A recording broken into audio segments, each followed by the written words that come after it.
நரசிம்மர் வந்து அவன் இரணியில் வதம் எப்படி செய்கிறா பாருங்க, வயிறை ரெண்டாக கிழித்து துண்டதுக்கி போட்டுக்கிட்டு இருக்காரு.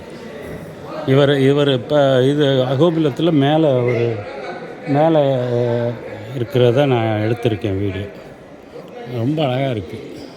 ஒவ்வொரு பில்லரும் தட்டுனா ஒவ்வொரு சத்தம் கேட்க அவங்களுக்கு ஒவ்வொரு பில்லரும் ஒவ்வொரு சத்தம் விளையாடி இருக்காங்க. சிற்பத்தை நான் இப்போ தான் உள்ளே வந்து பார்க்குறேன். எடுக்கக்கூடாதுன்னு சொன்னோடனே நான் உள்ளே வரல. சிற்பம் ஒன்று விளையாடி இருக்காங்க. எத்தனை பில்லர்ஸ் அப்பா! நரசிம்மர் வதம் பண்ணுறது நான் இப்போ தான் பார்க்குறேன். உண்மையில் ரொம்ப பிரமாதமாக இருக்குது. ஒவ்வொருத்தரும் இந்த இடத்துக்கு கண்டிப்பாக வரணும். கோவிலம் மாதிரி ஒரு அருமையான கோவிலை, நரசிம்மரை கொண்டாடுற கோவில். நரசிம்மரை அப்படி கொண்டாடுறாங்க. இதெல்லாம் கலை நயத்தோடு இருக்குது. எல்லாமே ஒவ்வொரு பில்லர்ஸும் கலை நயத்தோடு இருக்குது. பக்கத்துலேயே போக முடியாது ஒருத்தரும்.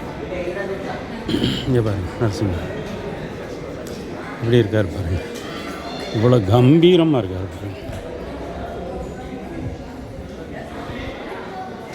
இது வராக மடியில் ஒரு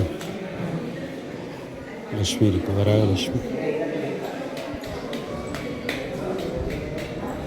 ஒவ்வொரு சிற்பமும் ஆஹா பிரமாதம். அப்புறம் எப்படி தாயார் அங்கே இருப்பான், இங்கே வந்துட்டா.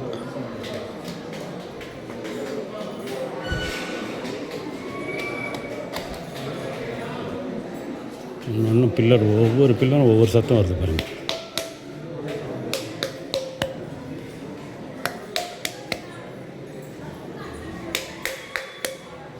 ஒவ்வொரு பில்லரும் ஒவ்வொரு சத்தம் வருது.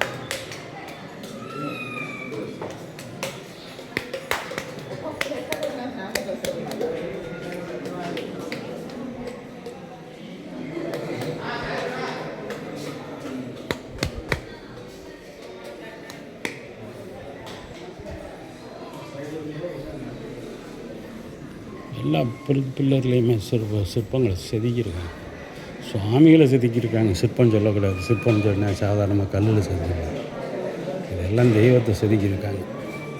இதெல்லாம் ஒவ்வொருத்தரும் வந்து பார்க்க வேண்டிய இடம். என்ன காட்டியிருக்காங்க தெரியுமா?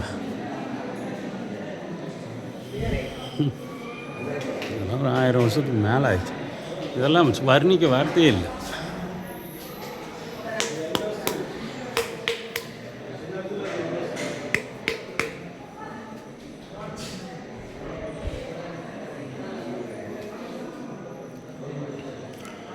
தௌசண்ட் இயர்ஸ்க்கு முன்னாடி எப்படியெல்லாம் பண்ணியிருக்காங்க.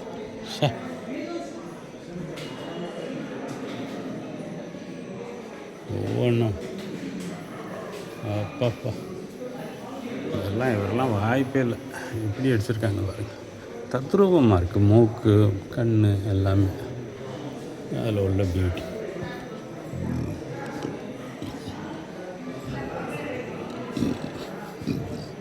எக்ஸ்கியூஸ்.